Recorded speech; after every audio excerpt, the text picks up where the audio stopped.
Hey everyone, Upwell and onwards here at the local Model Engineers Club, Southland Society of Model Engineers to be exact. Yeah, I'm a member. And we're currently here in the ride-on locomotive workshop slash loco shed.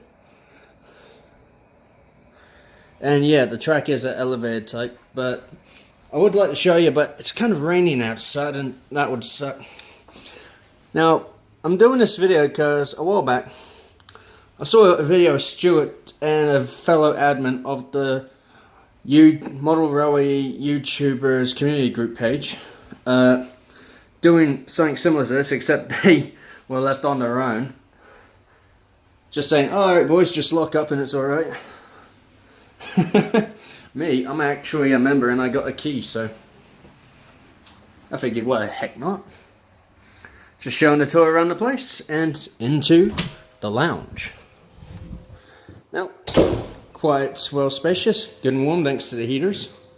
We have more pictures, the president's desk, as well as a ride-on loco behind it, big TV, a lot of DVDs, and a lot of vintage engineering and models here.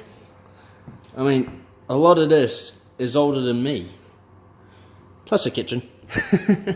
Now, I think it's time to have a look inside the train shed. Now, if the camera angle looks funny, I'm holding it in my other hand, and it's kind of odd. Let's go.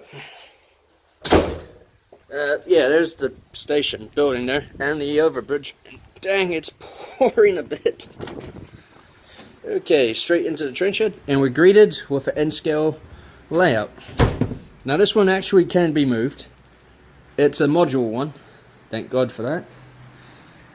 Trains on shelves, archives, and beautiful pictures. I mean, look at the Climax locos, the Garrett, the K, the W, I think that's a WAB, and an H-class.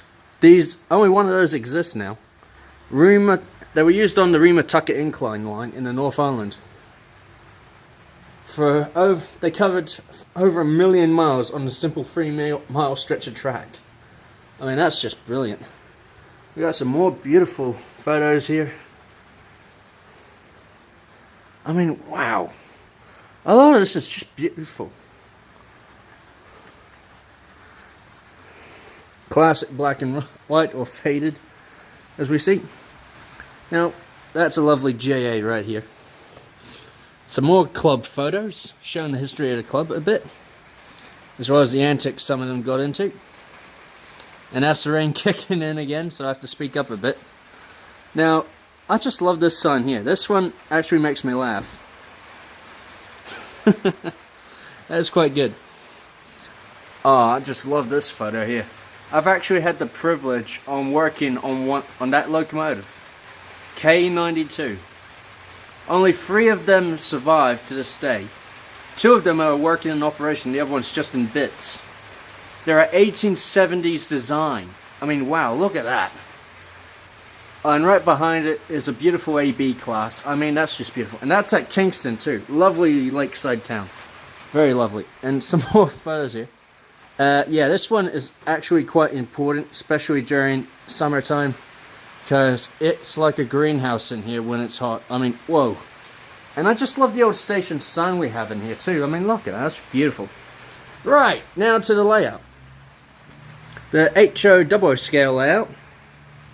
Here we got the nice mountain, the nice lumber yard, where we have a bit of a junction here. Actually, it's more of an interchange between the standard gauge and the narrow gauge. Now, unlike the standard gauge here, narrow gauge is quite a simple loop. Trestle bridge, siding, climb, under the bridge, and back we go again. Excuse me, a bit of a cough. Sinclair Southern Railway, and yeah, actually the areas on the layout actually named after members. Fordyce is the name of the club president, and also I think it's in memory of his father, to be honest. Sinclair, good man. Here's a really good one.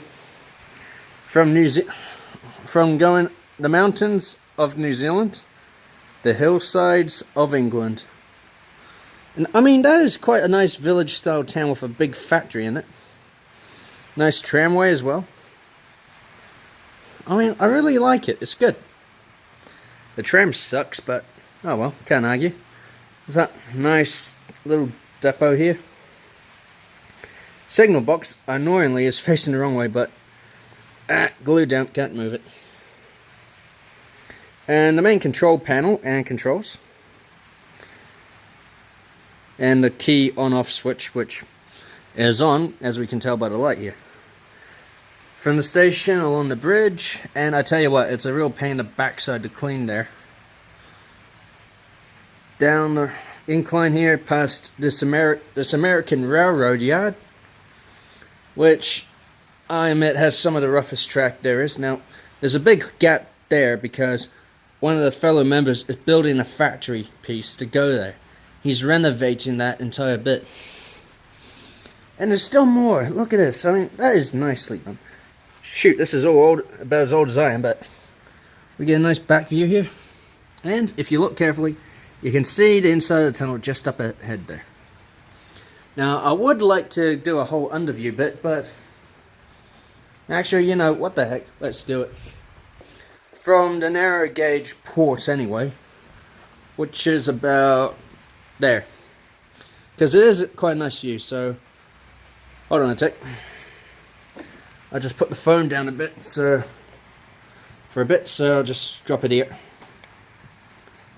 Alright. Be with you in a minute.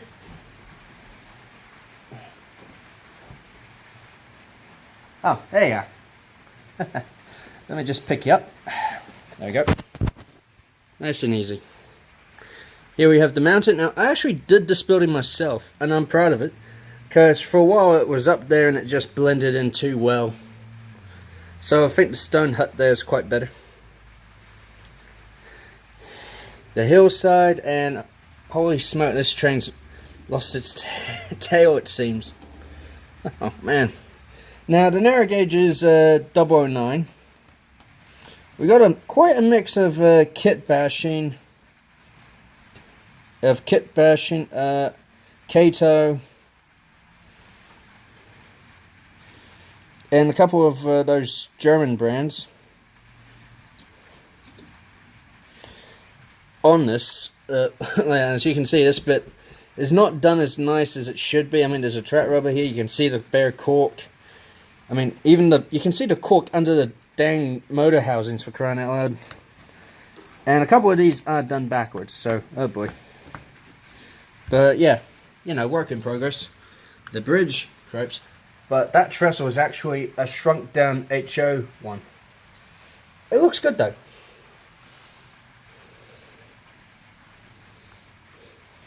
Now that view is actually quite good. A railway line crossing itself not once but twice. Trains go that way, they go that way, then finally that way on the top level. So we got basically a spiral here. Just in a really goofy way. Now, I admit, at one time you can have 3 trains on each line.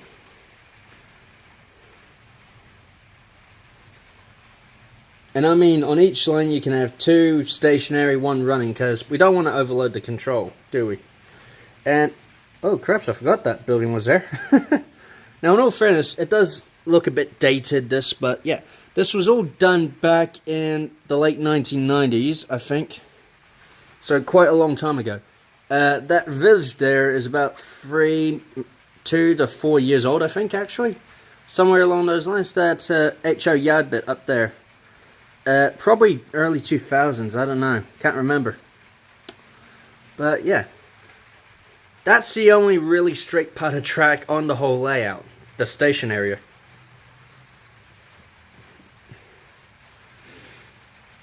And I'm really not kidding, that is the longest straight on the layout, and that's about 2 lengths of flexi track, I think.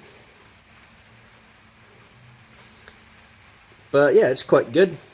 It is really good, and I do really enjoy this place, because during shows and that, as well as kindy runs, which we do on occasion, I mean, this place gets packed full. I mean, kids expect to see the trains running, you know, like the real ones would, or like Thomas and that.